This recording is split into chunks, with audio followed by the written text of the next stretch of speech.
Kita lanjutkan. Qala musannifu rahimahullahu ta'ala wa nafa'ani fi ulumihi amin. Faslun utawi iki ku fasal suwiji. Fi bayani sunnati ing dalam nerangno sunnah wal bid'ati lan bid'ah. As-sunnatu utawi sunnah bidhammi kelawan maca dhammah wa tasydidi lan maca tasydid. Kama qala kaya ing ngucap sapa Abul Baqa Imam Al-Baqa fi kulliyatihi ing dalam kitab Imam Abu Baqa lughatan ing dalam cara bahasa lugate at-tariqatu iku dalan walau ghaira mardiyatin senajan ora den ridhoni wa syar'an lan ing dalam cara syara'i ismun iku aran di tariqati marang dalan al-mardiyati kang den ridhoni al-maslukati kang den ambah fid dini ing dalam agama salakah kang ngambah ing tariqah sapa Rasulullah sallallahu alaihi wasallam Rasulullah sallallahu alaihi wasallam wa au ghairuhu utawa sakliyane Rasulullah sallallahu alaihi wasallam mimman nyatane saking wong huwa kang utawi man alamun iku wong kang dadi panutan fid dini ing dalam agama kas sahabati kaya sahabat radhiya muga-muga ngridoni sapa Allah anhum saking sahabat liqaulihi sallallahu alaihi wasallam krana dawuhe Rasulullah sallallahu alaihi wasallam alaikum netepono sapa sira kabeh bisunnati kelawan sunnah ingsun wa sunnatil khulafair rasyidin lan sunnahi khulafair rasyidin mimba di saking sause ingsun wa urfan lan ing dalem cara urufi ma iku perkara wadoba kang ngelangi alaihi ing atase ma sapa muqaddadi wong kang dadi panutan nabiyan iku nabi kana ana sapa muqaddadi awwaliyan utawa iku wali wa sunnah utawi lafat sunnah mansubun iku den nisbatno ila sunnati marang lafat sunnah hudifa kang den buang apa ata huruf ta linisbati krana nisbat wal bid'atu utawi aran bid'ah kama qala kaya oleh ngucap sapa asy-syekh Syekh Razukun rupane Syekh Razuk fi uddatil marid ing dalam kitab uddatil marid syar'an ing dalam cara syara'i ahdatsu amrin iku ngenyar-ngenyari perkara fid dini ing dalam agama yushbihu kang nyerupani apa ayakuna yen to ana apa perkara minhu saking agama walaisa hali ora ana apa perkara minhu saking agama sawaun iku padha uga kana utawi yen to apa perkara bisurati iku kelawan rupani au bil haqiqati utawa kelawan hakikate liqauli sallallahu alaihi wasallam krana dawuh Rasulullah sallallahu alaihi wasallam man utawi sapane wong ahdatsa kang ngenyar-ngenyari sapa man fi amrina ing dalam perkara kita hadza rupani iki ma ing perkara laisa kang ora ana apa maminhu iku saking perkara fahuwa mungko utawi ma raddun iku den tolak wa qauli sallallahu alaihi wasallam lan dawuh Rasulullah sallallahu alaihi wasallam wa kullu muhdatsin utawi saben-saben perkara nyat bid'atun iku bid'ah wa qad bayyana lan teman-teman jelasno sapa al ulama rahimahu muga-muga melasi ing ulama sapa Allah annal makna ing suruni makna fil haditsaini ing dalam hadis loro al madhkura ini kang den tutur karone rajiun iku bali ditaghyiril hukmi marang berubai hukum biqadima kelawan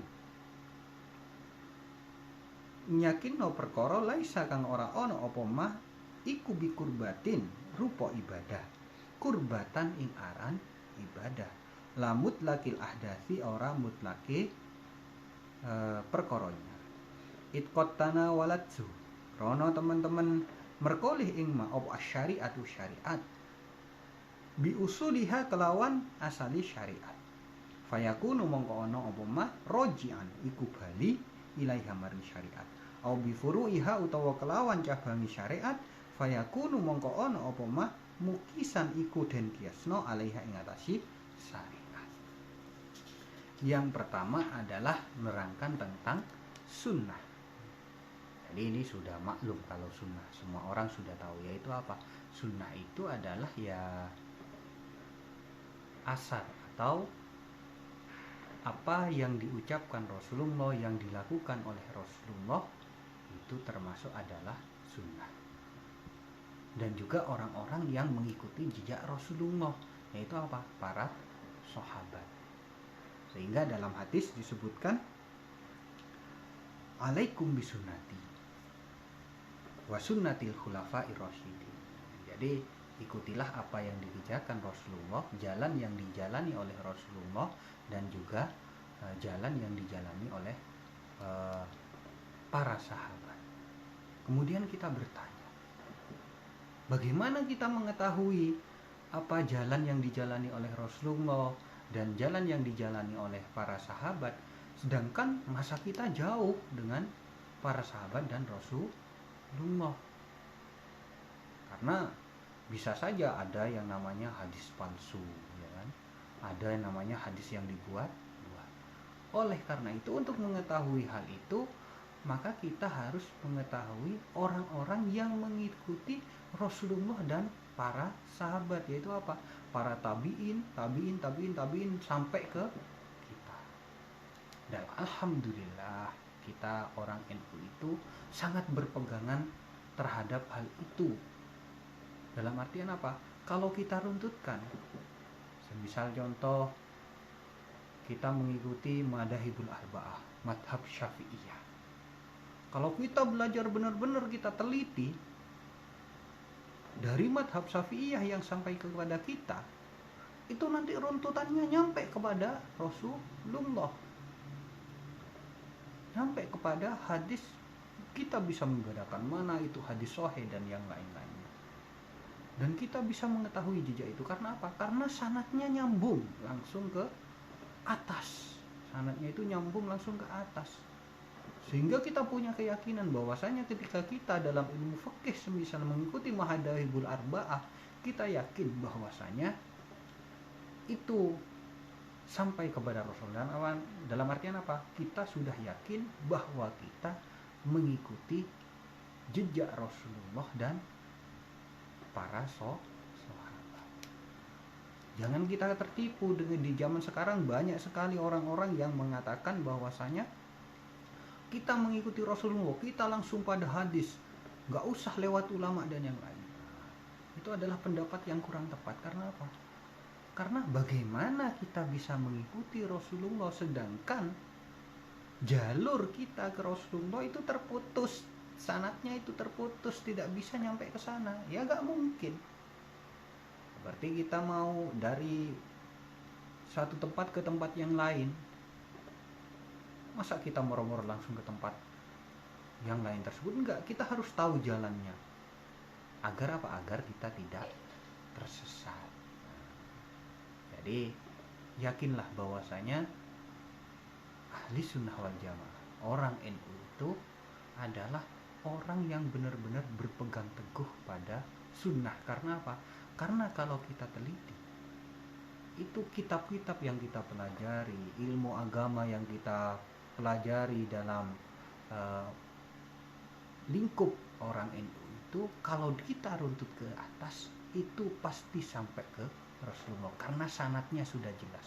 Dan jalurnya itu adalah orang-orang yang jadi panutan semua ke atasnya. Nah, berbicara tentang bid'ah. Bid'ah itu kalau di sini disebutkan adalah perkara, membuat perkara baru yang serupa dengan sebuah ibadah. Jadi membuat perkara baru yang tidak ada di dalam agama, yang mana perkara baru itu serupa dengan apa yang ada di dalam agama, tapi perkara tersebut bukan dari agama itu. Makanya dalilnya pakai bid'ah dolalah. Cuman kita harus cermat. Di dalam kitab ini disebutkan bahwasanya tidak semua hal baru itu termasuk yang dolalah. Tidak semua hal baru itu sesuatu yang sesat.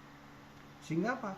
Sehingga di sini disebutkan bahwasanya ulama mengatakan bahwasanya kedua hadis tersebut yaitu berubahnya hukum dengan keyakinan yang mana sebenarnya itu bukan ibadah, tapi kita meyakini bahwasanya itu adalah ibadah.